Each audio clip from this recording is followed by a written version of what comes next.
کہ چند لوگوں کو اپنے ذاتی مفادات اور اختیارات آپ کی آزادی اور خوشحالی سے زیادہ عزیز ہے۔ آئین اور قانون ان مٹھی بھر لوگوں کے مذموم عزائم کے آڑے آتے ہیں۔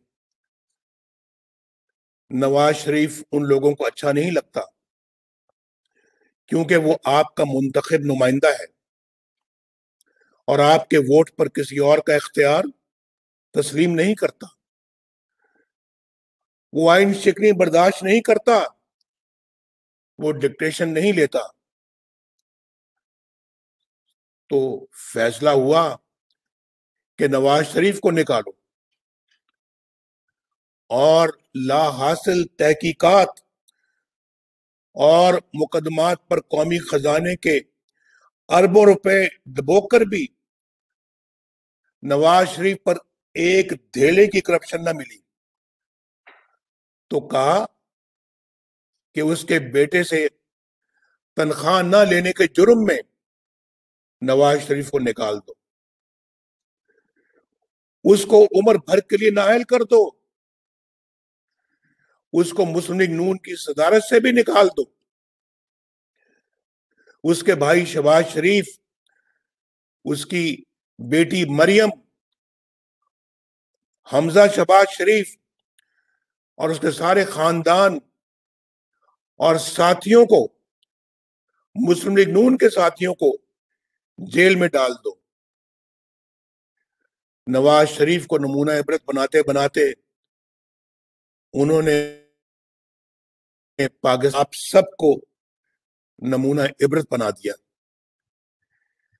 اس مقصد کے لیے انہوں نے انتخابات سے پہلے زبردستی لوگوں کو پی ٹی آئی میں شامل کروایا، پھر انہیں جتوانے کے لیے الیکشن کے دن شرمناک ڈرامہ رچایا، پولنگ سٹیشنوں پر قبضہ جمایا، پولنگ ایجنٹوں کو نکال باہر کیا،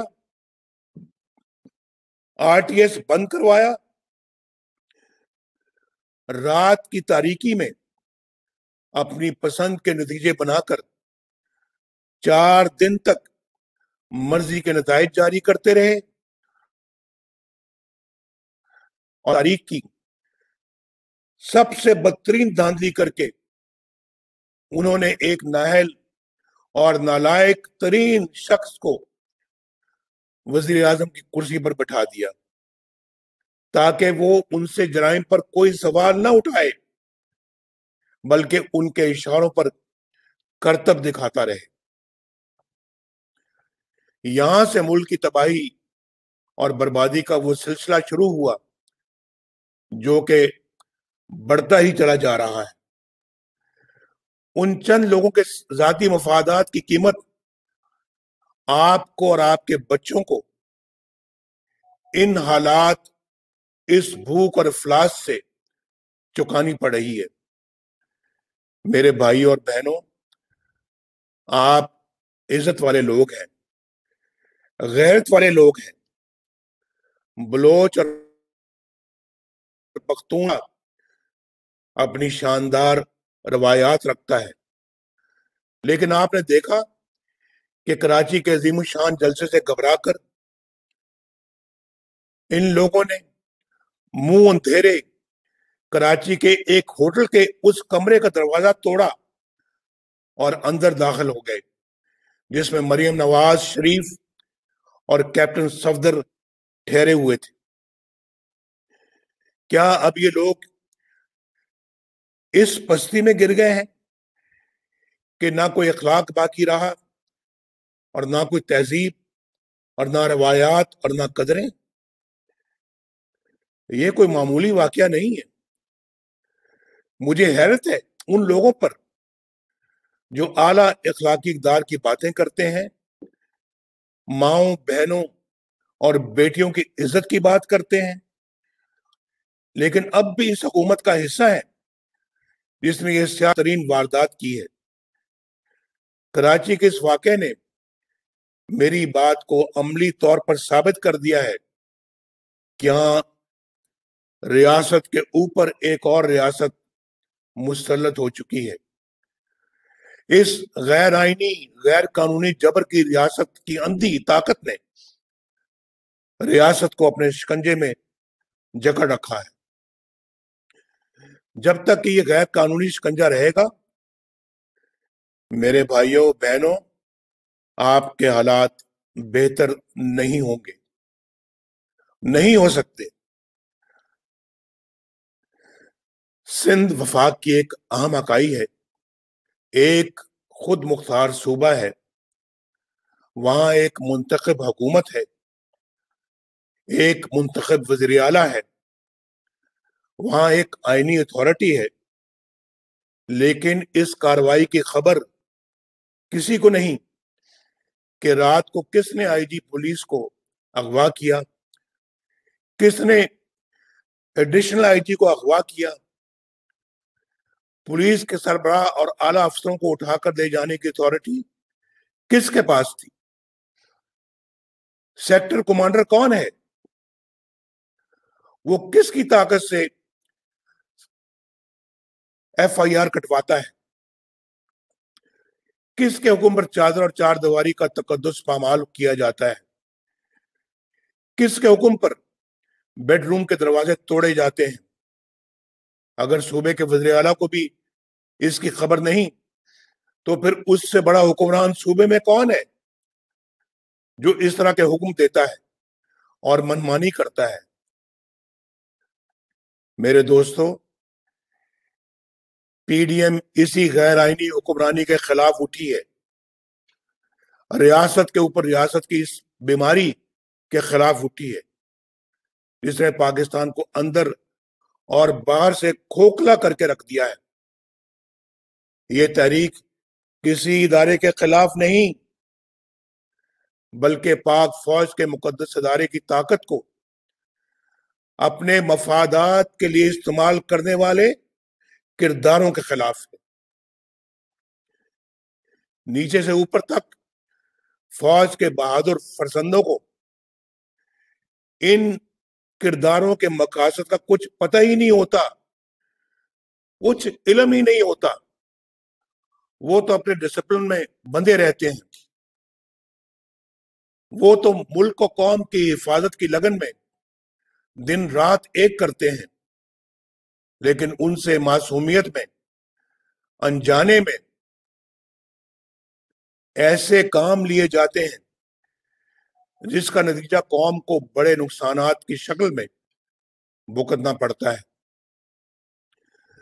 طریقہ واردات یہ ہے کہ چند لوگ اپنے گھناؤنے مقاصد پورے کرنے کے لیے قانون توڑتے ہیں، آئین توڑتے ہیں، ملک اور قوم کو نقصان پہنچاتے ہیں، لیکن خود کو بچانے کے لیے نام فوج کا استعمال کرتے ہیں، جبکہ حقیقت میں فوج کا اس سے دور دور کا واسطہ نہیں ہوتا۔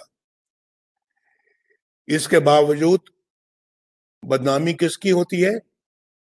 ادارے کی ہوتی ہے۔ اس لیے میں نام لے کر ایسے کرداروں کو بے نقاب کرتا ہوں تاکہ ان کی سیاہ کاریوں کا دھبا میرے ملک کے اداروں پر نہ لگے، میری فوج کی وردی پر نہ لگے۔ ہماری تاریخ کے بہت سے المیوں میں چند کردار ہی تھے جو اپنے مقاصد اور ذاتی مفاد کے لیے فوج کی بدنامی کا باعث بنے۔ کارگل میں ہمارے سینکڑوں جاں بازوں کو شہید کروانے اور دنیا بھر میں پاکستان کو رسوا کرنے کا فیصلہ فوج کا نہیں تھا، چند مفاد پرست جرنیلوں کا تھا۔ ان لوگوں نے صرف فوج کے ادارے کو نہیں بلکہ ملک و قوم کو ایک ایسی جگہ جنگ میں جھونک دیا کوئی فائدہ حاصل ہو ہی نہیں سکتا تھا۔ وہ لمحہ میرے لیے انتہائی تکلیف دہ تھا جب مجھے یہ پتا چلا کہ ہمارے بہادر سپاہی یہ دہائی دیتے رہے کہ ان دور افتادہ چوٹیوں پر خوراک نہیں لیکن اسلحہ تو بھجوائیں۔ وہ فوجی جنہیں اس جنگ کے پیچھے اصل عزائم کا پتہ ہی نہیں تھا، جنہیں ملک و قوم کی سربلندی کے نام پر محاذ پر بھیجا گیا تھا، جانوں کے نذرانے دیتے رہے، لیکن ملک و قوم کو کیا حاصل ہوا؟ کارگل آپریشن کے پیچھے وہی کردار تھے جنہوں نے اپنے ان گھناؤنے جرائم پر پردہ ڈالنے اور سزاؤں سے بچنے کے لیے 12 اکتوبر 1999 کو بغاوت کی اور مارشل لاء نافذ کیا۔ یہ پرویز مشرف اور اس کے چند ساتھی تھے جنہوں نے فوج کے ادارے کو اپنے مذموم مقاصد کے لیے استعمال کیا، بلکہ بدنام کیا۔ ہاں، میں ان لوگوں کو بری و ذمہ قرار نہیں دوں گا جنہوں نے خلاف قانون آرڈرز کی تعمیل کی، جنہوں نے وزیر اعظم ہاؤس کے جنگلے پلانگے، جنہوں نے منتخب وزیر اعظم کو گرفتار کر کے ایک ناجائز فوجی حکومت کی راہ ہموار کی، غیر قانونی حکم کی تعمیل کر کے وہ بھی اتنے ہی بڑے مجرم ثابت ہوئے جتنا کہ حکم دینے والے۔ میرے بھائیوں اور بہنوں، انہی لوگوں نے محب وطن اکبر بگٹی کو شہید کیا۔ انہی لوگوں کو محترمہ بینظیر بھٹو نے اپنی شہادت سے قبل لکھے گئے خط میں اپنی موت کا ذمہ دار ٹھہرایا۔ انہی لوگوں نے بلوچستان اور سندھ میں ہمارے فضائی اڈے غیروں کے ہاتھوں میں گروی رکھے، آپ جانتے ہیں، جہاں سے ڈرون اڑتے تھے۔ انہی لوگوں نے 12 مئی کراچی اور لال مسجد اسلام آباد جیسے قتل عام کروائے۔ ہمارے غیرت مند بلوچ بھائیوں اور بہنوں کی محرومیوں کے ذمہ دار بھی یہی لوگ ہیں۔ ان واقعات سے جہاں آپ نے دکھ اور پریشانیاں اٹھائیں، وہاں مٹھی بھر لوگوں نے بے شمار فائدے اٹھائے۔ پرویز مشرف کے ذاتی اکاؤنٹوں میں اربوں روپیہ کیش پڑا ہوا ہے، اس کے ثبوت بھی موجود ہیں، لیکن نیب یا عمران خان کسی میں جرأت نہیں کہ کوئی کارروائی عمل میں لائی جا سکے۔ اسی طرح ہماری منتخب حکومت کے خلاف سازشوں کا جال بننے کے لیے دھرنے کروائے، انتخابات میں دھاندلی کروائی اور ایک نااہل شخص کو ملک پر مسلط کرنے کا فیصلہ بھی فوج کے ادارے کا نہیں تھا۔ یہ فیصلہ فوج کا نہیں تھا، بلکہ چند کرداروں کا تھا۔ اس لیے تو میں ان کرداروں کا نام لیتا ہوں تاکہ تباہی و بربادی کے الزام کے چھینٹے میری فوج کے جوانوں اور افسروں کی وردی پر نہ پڑے۔ آج تمام سوالوں کے جواب فوج کو نہیں، جنرل قمر جاوید باجوہ کو دینے ہیں، جنرل فیض حمید کو دینے ہیں۔ جنرل باجوہ صاحب، آپ کو 2018 الیکشن میں پاکستان کی تاریخ کی سب سے بڑی دھاندلی اور عوام کے مینڈیٹ کی چوری کا حساب دینا ہے۔ جنرل باجوہ صاحب، آپ کو ارکان پارلیمنٹ کی ہارس ٹریڈنگ کا حساب دینا ہے، اور جنرل باجوہ صاحب، آپ کو آئین اور قانون کی دھجیاں بکھیرتے ہوئے عمران نیازی کو عوامی مینڈیٹ کے خلاف وزیر اعظم بنانے کا حساب دینا ہے۔ آپ کو اس حکومت کی تمام ناکامیوں کا حساب دینا ہے، اور آپ کو اس قوم کو مہنگائی، غربت اور فاقہ کشی کی طرف دھکیلنے کا بھی حساب دینا ہے۔ جنرل فیض صاحب، آپ کو جواب دینا ہے کہ آپ نے کیوں ایک حاضر سروس جج کے گھر جا کر ان پر آئین اور قانون کے خلاف فیصلہ کرنے کے لیے دباؤ ڈالا۔ کیوں آپ نے انہیں وقت سے پہلے ہی اسلام آباد ہائی کورٹ کا چیف جسٹس بنوا دینے کی پیشکش کی؟ کیوں آپ نے نواز شریف اور اس کی بیٹی مریم نواز کو الیکشن ہو جانے تک جیل میں رکھنے کی درخواست کی؟ وہ کون سی 2 سال کی آپ کی محنت تھی جو نواز شریف کو رہا کرنے کی صورت میں ضائع ہو جانے کا اندیشہ تھا؟ بتائیے، آپ نے کہا تھا کہ ہماری 2 سال کی محنت ضائع ہو جائے گی اگر آپ نے نواز شریف کو اور مریم نواز کو رہا کیا۔ آپ نے تو آئین کی پاسداری کرنے کا حلف اٹھایا تھا، کیوں آپ نے اپنے حلف کی خلاف ورزی کی؟ کیوں ڈیفائی کیا آپ نے اپنے حلف کو؟ آپ نے تو سیاست میں دخل نہ دینے کا حلف اٹھایا تھا، کیوں آپ نے اپنے حلف کی خلاف ورزی کی؟ کیا فیض آباد دھرنا کیس آپ کے خلاف چارج شیٹ نہیں؟ کیا سپریم کورٹ نے آپ کے خلاف کارروائی کا حکم نہیں دیا؟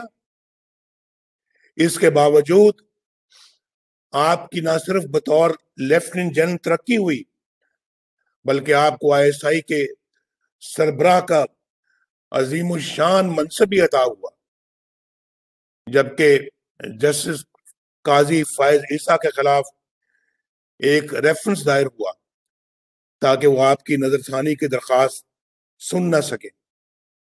واہ واہ، کیا کیا آپ نے! جنرل فیض، یہ آپ کے حلف توڑنے کی صرف ایک مثال ہے، ایک۔ آپ پچھلے کئی سالوں سے بے دھڑک سیاست میں مداخلت کیے چلے جا رہے ہیں۔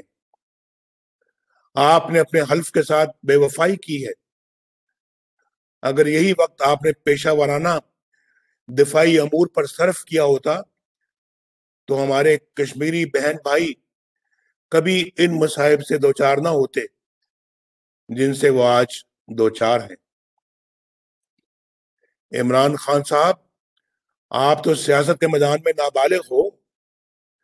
بار بار کہتا ہوں میں کہ ہمارا آپ کے ساتھ مقابلہ ہے ہی نہیں۔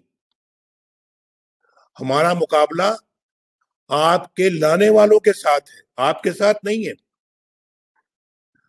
ہمارا مقابلہ ریاست چلانے والوں کے ساتھ ہے۔ لیکن یہ مت سوچنا کہ تم بچ جاؤ گے۔ ثاقب نثار کا این آر او نہ تمہیں بچا سکے گا اور نہ علیمہ خان کو۔ تم جس کے پیچھے چاہے چھپو، فورن فنڈنگ کیس میں تمہاری بدعنوانی نہ صرف کھل کے رہے گی بلکہ تمہیں جیل بھیجے گی۔ تمہیں چینی، آٹے اور ادویات کی قیمتوں میں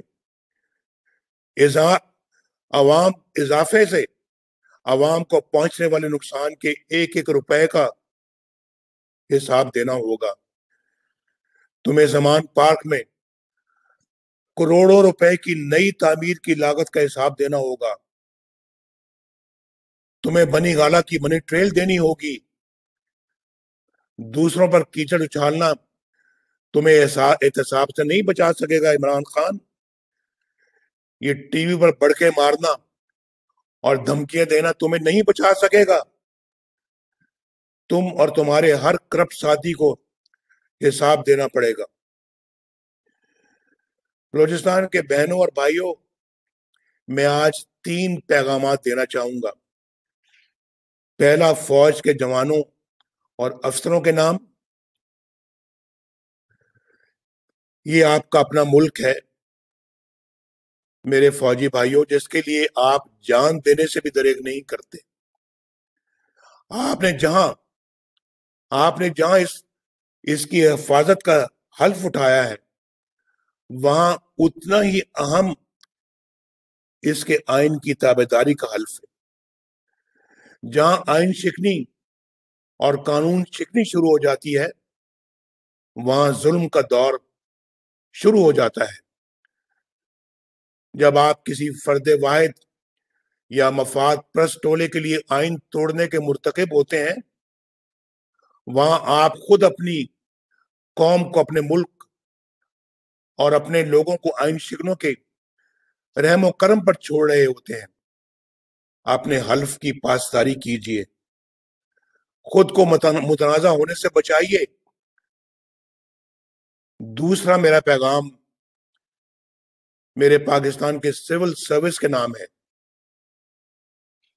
زمانہ بدل رہا ہے، کسی کے لیے قانون یا آئین توڑ کر بچ نکلنا مشکل سے مشکل تر ہوتا چلا جا رہا ہے۔ آپ نے دیکھا کہ سندھ پولیس کے افسران نے چند لوگوں کے غیر قانونی رویوں پر احتجاج کر کے نہ صرف ان کے عزائم پورے نہیں ہونے دیے بلکہ اپنے لیے عزت بھی کمائی۔ سندھ کے پولیس افسر صاحبان، میں آپ کو سلوٹ کرتا ہوں۔ آپ کو بلا خوف اپنی ذمہ داریاں قانون کے مطابق ادا کرنی چاہیے۔ میں سب سول سرونٹس کو یہ میں گزارش کر رہا ہوں، اور کسی دباؤ میں آئے بغیر سر انجام دینی چاہیے۔ اور تیسرا پیغام میرا عوام کے نام ہے۔ میرے پاکستان کے بہنوں اور بھائیوں، پاکستانی فوج آپ کی اپنی فوج ہے۔ ان کو عزت دیجیے، انہیں محبت دیجیے، لیکن جب معاملہ آئین کی بالادستی کا ہو، جب آئین کی بالادستی کا معاملہ آ جائے، جب معاملہ قانون کی حکمرانی کا آ جائے، تو پھر وہاں کوئی سمجھوتا نہ کیجیے۔ کوئی فوج اپنے لوگوں کے خلاف نہیں لڑ سکتی۔ پرامن احتجاج آپ کا آئینی حق ہے، جس سے آپ کو کوئی محروم نہیں کر سکتا۔ آزادی اظہار آپ کا آئینی حق ہے، جو آپ سے کوئی نہیں چھین سکتا۔ ووٹ اور حکومت سازی آپ کا بنیادی حق ہے، جو آپ کے اس حق کو چھینے وہ آپ کا حال اور مستقبل آپ سے چھیننے کا مرتکب ہوتا ہے۔ وہ آمر ہے، غاصب ہے، آئین شکن ہے۔ آپ اپنے حق کو استعمال کیجئے۔ کسی مفاد پرست ٹولے یا کچھ مٹھی بھر لوگوں کو اپنی آنے والی نسلوں کی تقدیر کے ساتھ کھلواڑ کرنے کی اجازت مت دیجیے۔ اگر آج آپ نے اپنے حقوق کو حاصل کرنے میں کامیابی حاصل کر لی تو انشاءاللہ آپ اپنے حالات سنوار لیں گے۔ اگر ایسا نہ کر سکے تو پھر بہانے کا کوئی فائدہ نہیں ہوگا۔ کوئٹہ والوں، عمران خان کی بیساکھیوں پر کھڑی حکومت کو انجام تک پہنچانے کا وقت آ گیا ہے۔ وقت آ گیا ہے کہ ہم ان تمام لوگوں سے جواب طلب کریں جنہوں نے آئین اور قانون کے ساتھ کھلواڑ کر کے آپ کو ان حالات سے دوچار کیا ہے۔ کوئٹہ والوں، سوچ کر بتاؤ، کیونکہ پورا ملک آپ کی آواز سن رہا ہے۔ کیا تم اس جدوجہد میں نواز شریف کا ساتھ دو گے؟ کیا تم اس جدوجہد میں پی ڈی ایم کا ساتھ دو گے؟ کیا اس جدوجہد میں ہم سب کا ساتھ دو گے؟ پاکستان زندہ باد۔